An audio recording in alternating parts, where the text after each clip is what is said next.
අද අපි කතා කරන්නේ ඔයාගේ ස්මාර්ට්ෆෝන් එක ඇතුලේ හැංගිලා තියෙන ඒ අඳුරු සත්‍ය ගැන කතාවක්. අද මම අරගෙන ආවේ C5 channel එක හරහා නිකුත් වුණු සුපිරිම The Fingertip Season 1 ගැන රිවිව් එකක්.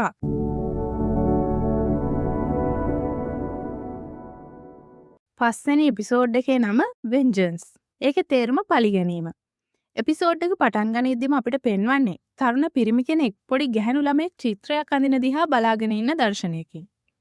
ඊළඟට ඒ පොඩි ගැහැණු ළමයා දිහාට කවුරු හරි තුවක්කුවක් දික් කරගෙන එනවත් එක්කම අර තරුණ පිරිමි කෙනා කෑ ගහමින් එපා කියලා කියනවා. ඔන්න ඊළඟට අපිට පෙන්වනවා මේ තරුණ පිරිමි කෙනා කවුද කියලා. සංජය කියන්නේ ජනප්‍රිය රංගන ශිල්පියෙක්. ඒ විතරක් නෙවෙයි සංජය සෝෂල් මීඩියා වලත් ගොඩක් ජනප්‍රිය චරිතයක්. ඔන්න මේ වෙලාවේ සංජය ෂූටින් එකකට රෙඩි වෙන ගමන් තමයි ඉන්නේ. සංජයගේ මැනේජර් වෙන කවුරුත් නෙවෙයි. අපිට දෙවෙනි එපිසෝඩ් එකේදී හමුණු රාමු. රාමු සංජයට කියනවා ෆෝන් එකේම ඉන්න එපාස. ඔයා සෝෂල් මීඩියා වල විතරක් වීරයෙක් කියලා කතාවක් පැතිරෙනවා කියලා. ඒත් ඉතින් සංජය නම් කියන්නේ සෝෂල් මීඩියා පාවිච්චි නොකර බෑ. ඒක සීමාවක් ඇතුලේ කරන විදිය මම දන්නවා කියලා. ඔය වෙලාවේ තමයි සංජයට ගර්ල් කෙනෙක්ගෙන් ෆොටෝස් වගේක් එන්නේ. එයාට රඟපාන්න chance එකක් අරගෙන දෙන්න කියලා. ඒ ගර්ල් මැසේජ් එකක් දාලා සංජයට කියනවා සර්ගේ මේල් ඇඩ්‍රස් එක එවන්න. මම තවත් ෆොටෝස් එවන්නම් කියලා. මේ වෙලාවේ සංජය එයාගේ මේල් ඇඩ්‍රස් එක සෙන්ඩ් කරනවා. ඒත් එක්කම සංජයගේ මේල් ඇඩ්‍රස් එකට මේල් එකක් එනවා. ඒකේ තියෙන ෆයිල් එක ඕපන් කරනවත් එක්කම සංජයගේ ෆෝන් එක ඕෆ් වෙන නිසා සංජය ෆෝන් එක චාර්ජර් එකට දාන්න දීලා ෂූටින් වලට යනවා. ෂූටින් ඉවර වෙලා ආයෙත් ගෙදර යන ගමන් සංජය රාමුගෙන් එයාගේ ෆෝන් එක ඉල්ල ගන්නවා. ඔය වෙලාවේ තමයි සෝෂල් මීඩියා හරහා සංජයට මැසේජ් එකක් එන්නේ ඔයා පහලට වැටෙන්නයි යන්නේ කියලා. සංජයේ මැසේජ් එක ආපු account එක බ්ලොක් කරලා දානවා. ඒත් ආයෙත් මැසේජ් එකක් එනවා ඔයාගේ පව් ගෙවන්න ලෑස්ති වෙන්න කියලා. ඒ account එක සංජය බ්ලොක් කරලා දාද්දි ආයෙත් මැසේජ් එකක් එනවා සෙල්ලම පටන් ගන්නවා. කවුන්ට්ඩවුන් එක ආරම්භ වෙනවා කියලා. ඒත් එක්කම සංජය එයාගේ account එකට එන ඩිරෙක්ට් මැසේජස් බ්ලොක් කරලා දානවා. ඉතින් ඔන්න ඊට පස්සේ සංජය එයාගේ ගෙදරට එනවා. සංජයට ලස්සන පවුලක් තියෙනවා. එයාගේ බිරිඳ ජාන්වි, ඒ වගේම දුව අංජලි. ඉතින් එදා රෑ මේ තුන්දෙනා බොහොම සතුටින් ගත කරනවා. ඊළඟ දවසේ උදේ ජාන්වි කලබලෙන් සංජයව ඇහැරවලා කියනවා ගේට්ටුව ළඟ මීඩියා වලින් එකතු වෙලා ඉන්නවා. පල්ලෙහා රාමු ඉන්නවා. ගිහින් නැති කරපු ප්‍රශ්න ඔයාම විසඳන්න කියලා. සංජය මේ කිසි දෙයක් හිතාගන්න බැරුව පහලට ගිහින් රාමුගෙන් අහනවා මොනවද වෙලා තියෙන්නේ? ඇයි මේ හැමෝම කලබලෙන් ඉන්නේ කියලා. එතකොට තමයි සංජය දැනගන්නේ එයාගේ සෝෂල් මීඩියා account එක හරහා එයා නොදැනුවත් පෝස්ට් කිහිපයක් පළ වෙලා තියෙනවා කියලා. ඒ වගේ තියෙන්නේ එයා කරපු වැරදි ගැන පාපොච්චාරණයක් කරන්න සූදානමින් ඉන්නවා කියලා. ඒ වගේම තවත් දේශපාලඥයන් සහ තවත් නළු නිළියන් කිහිප දෙනෙක් ගැනත් ඒ පාපොච්චාරණයේදී තොරතුරු එළියට එනවා කියලා ඒ පෝස්ට් වල තියෙනවා. ඒත් ඉතින් සංජය මේ වගේ පෝස්ට් දැම්මේ නැහැ කියලා එයාට හොඳටම විශ්වාසයි. මොකද ඊයේ රෑ ගෙදර ආවට පස්සේ එයා ෆෝන් එක අතට ගත්තේවත් නැහැ. මේ වෙලාවේ සංජය සෝෂල් මීඩියා ඇප් එකට ලොග් වෙන්න උත්සාහ කරද්දි ඇප් එකට ලොග් වෙන්න බැරි වෙනකොට සංජයට තේරෙනවා එයාගේ සෝෂල් මීඩියා account එකයි මේල් එකයි හැක් වෙලා කියලා. ඔය වෙලාවේ තමයි සංජය ඉක්මනින්ම රාමුත් එක්ක එයාගේ ඔෆිස් එකට යන්න පිටත් වෙන්නේ.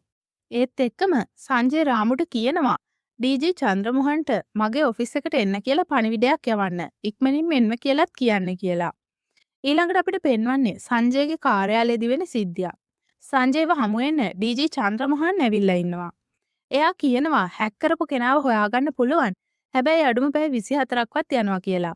හැබැයි ඒ කෙනාව හොයාගන්නකල් සංජයට කොහෙවත් යන්න එපා කියලා ඩීජේ කියනවා. ඒත් ඉතින් සංජය මේ කියන දේවල් නම් පිළිගන්න සූදානම් නැහැ. මොකද අද දවසේ සංජය බාරගත්තු වැඩ ගොඩක් යොදාගෙනයි තියෙන්නේ. ඒත් ඩීජේ කියනවා සංජය ඔයාගේ ප්‍රතිරූපය දැන් තියෙන්නේ වෙනත් කෙනෙක්ගේ අතේ. ඉතින් පරිස්සම් වෙනවද නැද්ද කියන එක ඔයාම තීරණය කරන්න. අපිට පුළුවන් උපරිම දේ අපි කරනවා කියලා. ඔය අතරේදී තමයි සංජයට දිගින් දිගටම කෝල්ස් එන්න පටන් ගන්නෙ. ඒකට හේතුව තමයි කවුරු ගැන මොනවා සංජය හෙලි කරයිද කියන එක ගැන සංජයට හිතවත් හැම කෙනාටම ප්‍රශ්නයක් වෙලා තියෙන එක. ඒ අතරේ තමයි සංජයගේ ප්‍රයිවට් නම්බර් එකට මැසේජ් එකක් එන්නේ. ඒ මැසේජ් එකේ කියන විදිහට සංජය තමන් කරපු වැරදි ගැන සොයම් පාපොච්චාරණයක් කරන්න ඕනේ. ඒකට එකඟයි නම් ඒක කන්ෆර්ම් කරන්න තප්පර 30ක කාලයක් සංජයට ලැබෙනවා කියලත් ඒ මැසේජ් එකේ තියෙනවා. සංජය මේ මැසේජ් එකට රිප්ලයි නොකරනකොට නිවුස් හරහා බ්‍රේකින් නිවුස් එකක් විදියට යනවා. මధుරිමා කියන නිලිය සංජය එක මත්පැන් පානය කරන ගමන් ෆිල්ම් ප්‍රොඩියුසර් කෙනෙකුට බනින වීඩියෝ එකක් සංජයගේ සෝෂල් මීඩියා account එක හරහා පෝස්ට් කරලා තියෙනවා කියලා. ඒ අතරේ මధుරිමා කියන නිලියත් සංජයට කෝල් කරලා මේ වීඩියෝ එක සංජයගේ account එකෙන් අයින් කරන්න කියලා තරහෙන් බැනගෙන යනවා. ඊටත් අමතරව මීඩියා වලින් සංජයගේ ඔෆිස් එක වට කරගෙන නිසා රාමු කියනවා සර් අපි ඉන්න තත්ත්වය ගැන මීඩියා දැනුවත් කළා නම් හොඳයි නේද කියලා. ඉතින් සංජය මීඩියා වලට කියනවා මගේ සෝෂල් මීඩියා account හැක් කරලායි තියෙන්නේ. මේ වීඩියෝ එඩිට් කරලා හදපු ඒවා කියලා. දිගින් දිගටම මේ විදියට නිවුස් වල සංජයගේ මේ පාපොච්චාරණය ගැනම නිවුස් යනකොට රාමු සංජයට මතක් කරනවා සංජයගේ ඇමරිකාවේ IT ෆීල්ඩ් එකේ ඉන්න සුන්දර් කියන යාළුවා ගැන. ඉතින් සංජය සුන්දර්ට කතා කරලා එයාගෙනුත් උදව් ඉල්ලනවා. සුන්දර් කියනවා මම මොකද කරන්න පුළුවන් කියලා බලලා ඔයාට කෝල් එකක් දෙන්නම් කියලා. ඔය අතරේ මధుරිමා සංජයගේ ඔෆිස් එකටත් දෙනවා. ඇයි මම කතා කරපු දේවල් ඔය විදිහට රෙකෝඩ් කළේ කියලා සංජයට බැනගෙන යන මధుරිමා මගේ වීඩියෝස් ඔක්කොම ඩිලීට් කරන්න කියලා එතනින් තරහෙන්ම යන්න යනවා. ඉතින් මధుරිමා සංජයගේ ඔෆිස් එකට ඇවිල්ලා යන එක පවා මීඩියා වල බ්‍රේකින් නිවුස් විදියට යන්න පටන් ගන්නවා. ඔය අතරම ආයමත් අර කලින් ආපු මැසේජ් එකම ඒ කියන්නේ සංජය විසින් පාපොච්චාරණය කරන්න කැමතියි කියලා පිළිගන්න කියන මැසේජ් එක ආයෙත් එනවා. මේ වෙලාවේ කන්ෆර්ම් කරන්න සංජයට ලැබෙන්නේ තප්පර 20ක් විතරයි. ඒකත් සංජය මගහරිනකොට අනිත් පැත්තෙන් නිවුස් වල යනවා මధుරිමා මත්ද්‍රව්‍ය ගන්න වීඩියෝ එකක් සංජය විසින් පබ්ලිෂ් කරලා කියලා. ආයෙමත් සංජයට කෝල් කරන මధుරිමා සංජයට බනිමින් කියනවා මම කියන දේ අහන්නෙම නැහැ නේද? මගේ ළඟත් තමුන්ගේ වීඩියෝස් තියෙනවා කියලා. සංජය ওই වෙලාවේ ආයෙත් ඩීජී චන්ද්‍රමෝහන්ට කෝල් කරලා අහනවා හැක් කරපු කෙනාව හොයාගත්තද කියලා. ඒත් ඩීජී කියන්නේ තවම හොයනවා මම කමිෂනර්ටත් කියලායි තියෙන්නේ කියලා. සංජය ඩීජීටත් තරහෙන් කෑ ගහන්න පටන් ගන්නකොට ඩීජී කියනවා මට කෑ ගහලා වැඩක් නැහැ. සංජය ෆෝන් එකේ ඔය වගේ වීඩියෝස් තියාගන්න එකත් ලොකු වරදක් තමයි. අපි අපේ උපරිමයම කරලා මේ දේ කරන්නේ කවුද කියලා හොයාගන්න උත්සාහ කරනවා කියලා. ඔය අතරේ තමයි මధుරිමා පෝස්ට් එකක් කරහා කියන්නේ තමන් චිත්‍රපට වෙනුවෙන් රඟපාන ලද දර්ශන යොදාගෙන සංජය විසින් තමන්ට මඩ ගහනවා කියලා. ඒකට හේතුව විදියට මధుරිමා කියන්නේ සංජය එක්ක යහන්ගත වීම තමන් විසින් ප්‍රතික්ෂේප කිරීම කියලයි. ඒ වගේම සංජය නිසා අසාධාරණයට ලක්වුණු යුවතියන්ට තමන්ගේ අත්දැකීම් කියන්න මීටූ කියලා සංවිධානයක් ආරම්භ කරලා තියෙනවා කියලත් මధుරිමා කියනවා. ඒත් එක්කම තවත් නිලියන් කිහිප දෙනෙක්ම සංජයට විරුද්ධව මීටූ එකේ පෝස්ට් පළ කරනවා. ඒ අතරේ සංජයට ආයෙත්තර මැසේජ් එක එනවා. ඒ කියන්නේ පාපොච්චාරණය කරන්න කියලා කියන මැසේජ් එක. මේ වෙලාවේ කාලය විදියට සංජයට ලැබෙන්නේ තත්පර 10යි. මේ වෙලාවේ සංජයේ මැසේජ් එකෙන් නම්බර් එකට කෝල් කරන්න try කරනවා. ඒත් ඒ නම්බර් එකට කෝල් ගන්න බැරි වෙද්දි සංජයට ලැබෙන තත්පර 10 කාලයත් එහෙමම ඉවර වෙනවා. ඒකත් එක්කම මේ වතාවේ එළියට එන්නේ සංජය ගැන වීඩියෝ එකක්. ශේෂ්ත්‍රයේ ඉහළට යන්න නම් තමන් ඉල්ලන දේ දෙන්න කියලා තරුණ ගැහැණු ළමයෙකුට සංජය කියන විදියත් ඒ ගැහැණු ළමයා සංජයගේ යෝජනාවට විරුද්ධ වෙලා එතනින් යන්න සූදානම් වෙන විදියත් ඒ වීඩියෝ එකේ තියෙනවා. ඒ වගේම මේ වීඩියෝ එකේ සම්පූර්ණ වීඩියෝ එක ඊළඟට අරගෙන එනවා කියලත් ඒ පෝස්ට් එකේ තියෙනවා. ඒත් එක්කම මේ වීඩියෝ එකේ සංජය එක්ක ඉන්න තරුණ ගැහැණු ළමයා තමයි සවිතා. සවිතා සිනමා නිලියක් විදියට තමන්ගේ වෘත්තීය ජීවිතය පටන් අරගෙන තිබුණත් මීට වසර 4කට කලින් හදිසියෙම සවිතා සියදිවි නසාගෙන තියෙනවා. මේ විදියට සංජය ගැන උණුසුම් තොරතුරු මාධ්‍ය හරහා ප්‍රචාරය වෙද්දී ශංකර් කියලා කෙනෙක් සංජයව හමු වෙන්න එනවා. මේ ශංකර් කියන්නේත් ඒ තරම් හොඳ පුද්ගලයෙක් නම් නෙවෙයි.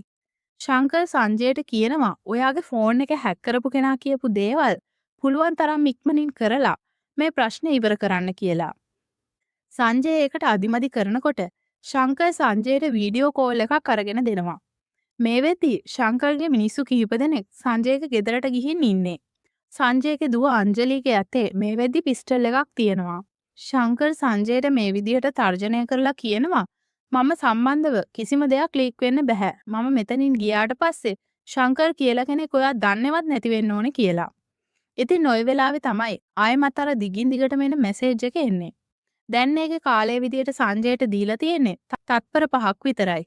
ඉතින් සංජය ඒ මැසේජ් එකට රිප්ලයි කරලා තමන්ගේ පාපොච්චාරණය කරන්න සූදානම් වෙනවා.